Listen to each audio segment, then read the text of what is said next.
Hello student, welcome to Standard 9th History. Let us continue Chapter 3 India's Internal Challenges Part 3. In the previous lecture, my dear students, we have studied the issues concerning Northeast India. In that we had seen Mizoram, how Lal Denga wanted to have a separate state as Greater Mizoram, and therefore he tried to do that, but luckily this territory became an independent, not independent, but the full-fledged state of India in 1985. Then we had seen Nagaland issues, that is Nagaland also was trying to have a separate from the mainland India. They wanted to be remain separate, and therefore NCC, that is Naga National Council, was established, and they also wanted to be separate from India. Then the government established, central government established a movement, a council to decide to give Nagaland majority territory and the status of union territory. So first Nagaland became the union territory, and then later on 1st December 1963 it became a state of independent India. Then we have also seen Assam also the same thing, yeah, and then therefore Assam also became the full-fledged state of India, followed by Arunachal Pradesh, that also we have studied on 20th February 1987. It got status of constituent state of India. Now let us move on to the next topic, that is Naxalism. So let us see what is Naxalism. Naxalite Movement. This movement started at Naxalbari in Darjeeling district in West Bengal. So Naxalbari is a village where this movement started in West Bengal district, Darjeeling. The Naxalites organized the small land holdings. The Naxalite organized the small land holding farmers, the land laborers, and took charge of their lands. So what had happened at that time, my dear student, is that small farmers and used to take loan from money lenders, and these money lenders used to grab their land because they were unable to pay the loans on time, and this loan in return they have to pay a good amount of interest, which farmers was unable to repay back. At the same time, if it rains nicely, then they would repay something. If it doesn't rain during that year, then the landlords is to take their land, and that land is to belong to the landlord. So the Naxalite organized the small land holding farmers and land laborers and took charge of their land, put up red flags, and declared that area as free territory in 1967. So those small farmers and land laborers whose land was taken away from them, the organized movement, the organization went on that land and they put red flags,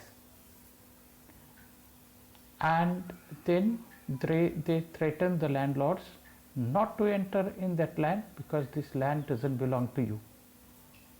All those movements that took inspiration from this rebellion are called Naxalite Movement.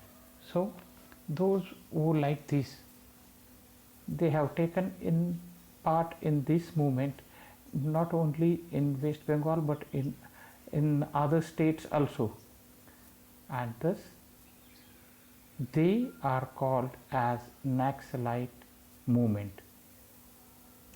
The movement had the objective of establishing action committee to raise a voice against the exploitation of the farmers by the landlords and confiscate the land of the landlords and distribute it among the tenants.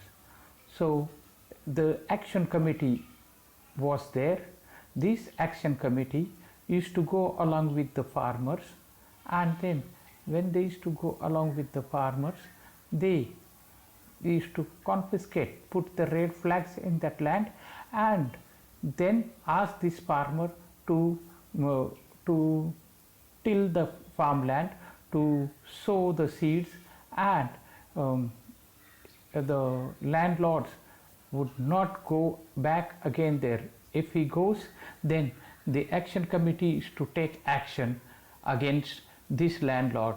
Even it was united action of the committee, and they used to go on any level.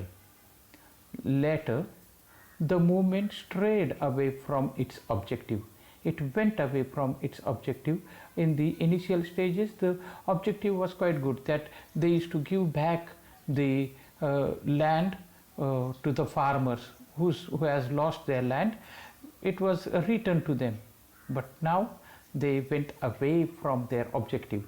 It took resource to terrorism to prevent any government scheme and welfare policies from reaching the common people.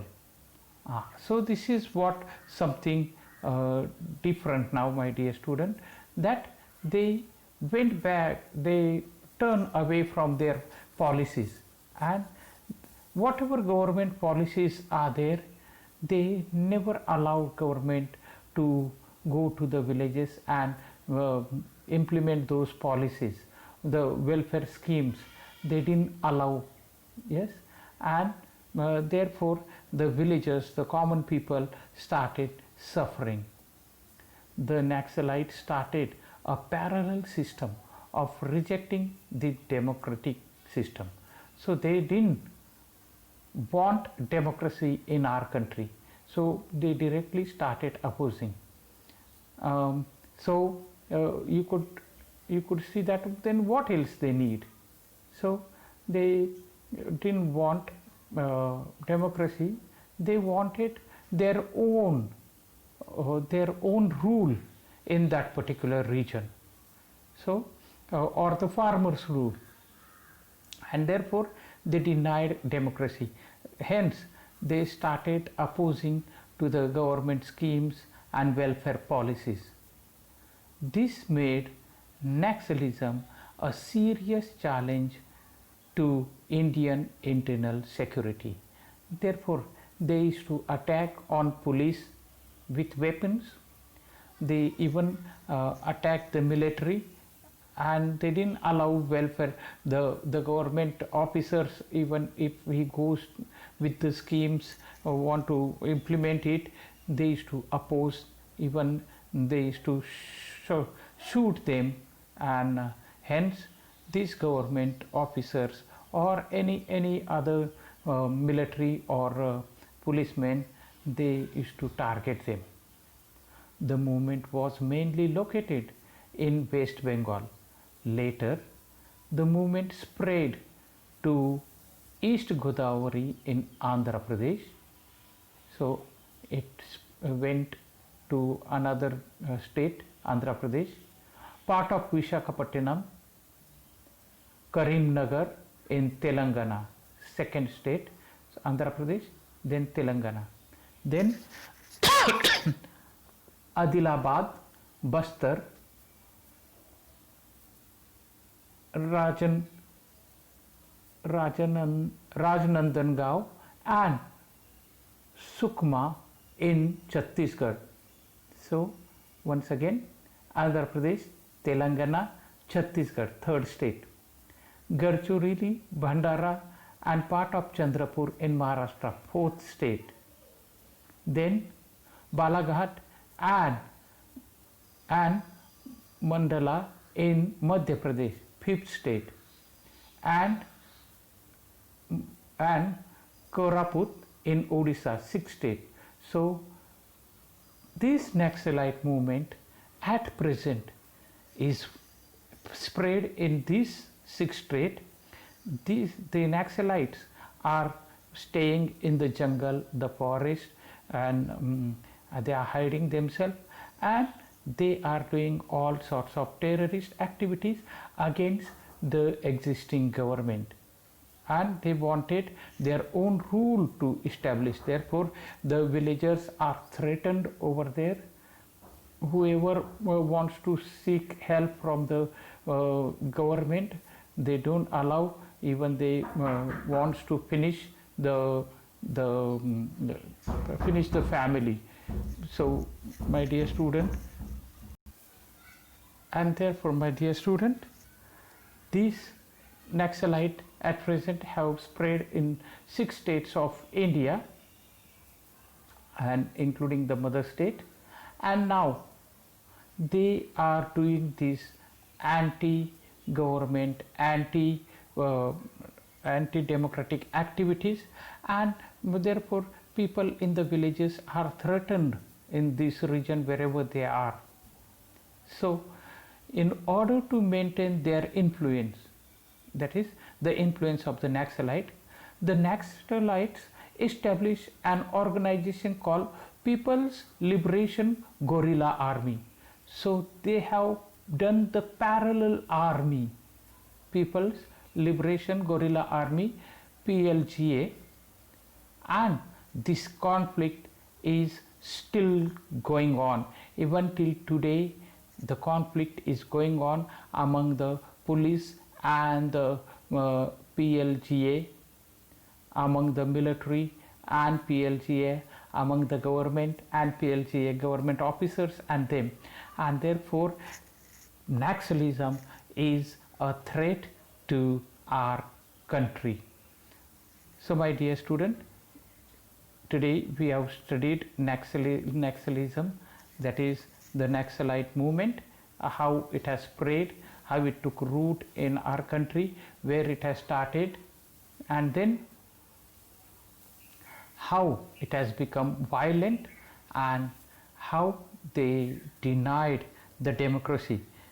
They want to have a parallel system, and therefore they have rejected the democracy. Hence it is a challenge before India even till today. In the next lecture we are going to study communalism. Till then, goodbye and have a nice day.